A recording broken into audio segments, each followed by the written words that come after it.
નમસ્કાર દર્શક મિત્રો, આપ નિહાળી રહ્યા છો સાઈ ગ્રુપ મીડિયા હાઉસ દ્વારા સંચાલિત નવસારી લાઈવ અને ઝટપટ ન્યૂઝ।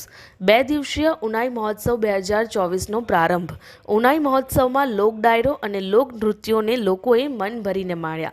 નવસારી જિલ્લાના વાંસદા તાલુકામાં સુપ્રસિદ્ધ યાત્રાધામ ઉનાઈ ખાતે ઉનાઈ ઉત્સવની ઉજવણી નિમિત્તે રાજ્ય સરકારના રમતગમત યુવા અને સાંસ્કૃતિક પ્રવૃત્તિઓ વિભાગ અને જિલ્લા વહીવટીતંત્ર દ્વારા ઉનાઈ માતાજીના મંદિરના પરિસરમાં ઉનાઈ મહોત્સવ 2024નો શુભારંભ કરવામાં આવ્યો। આ પ્રસંગે ગણદેવીના ધારાસભ્ય નરેશ પટેલ તેમજ મહાનુભાવોએ દીપ પ્રગટાવી મહોત્સવનો શુભારંભ કર્યો હતો। ગુજરાતના લોકો અને દક્ષિણ વિસ્તારના આદિજાતિ ભાઈ બહેનોને ઉનાઈ માતામાં અનેરી શ્રદ્ધા છે। આ ઐતિહાસિક મંદિર ખાતે સાંસ્કૃતિક વારસાના જતન અર્થે તત્કાલીન મુખ્યમંત્રી અને હાલના વડાપ્રધાન નરેન્દ્ર મોદીએ ઉનાઈ માતાજીની મૂર્તિની પ્રાણ પ્રતિષ્ઠા કરી હતી।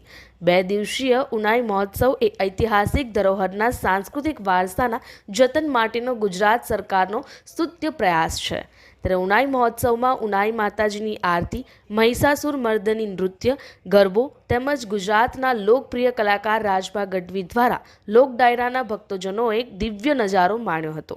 આ પ્રસંગે ઉનાઈ મહોત્સવમાં તાલુકા પંચાયતના સભ્યો, વાંસદા પ્રાંત અધિકારી ડીઆઈ પટેલ, વાંસદા તાલુકા વિકાસ અધિકારી રાજેન્દ્ર પરમાર અને જિલ્લા યુવા વિકાસ અધિકારી હિરેન પટોળા સહિતના અધિકારીઓ તેમજ ઉનાઈ ગામ અને આસપાસના ગ્રામજનોએ ઉનાઈ મહોત્સવને માણ્યો હતો।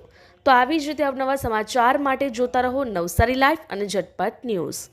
આ સુંદર સૃષ્ટિને નિહાળવા માટે હજારો લોકો પાસે દ્રષ્ટિ નથી અને એ ત્યારે જ શક્ય બને જ્યારે કોઈ ચક્ષુદાન કરે। તો તમારા સ્વજનો સાથે મળી એક સુનિશ્ચય લઈએ, ચક્ષુદાનને પરિવારની પરંપરા બનાવીએ। Visit Sant Punit Chakshu bank, Rotary eye institute Navsari. Call 7069006329।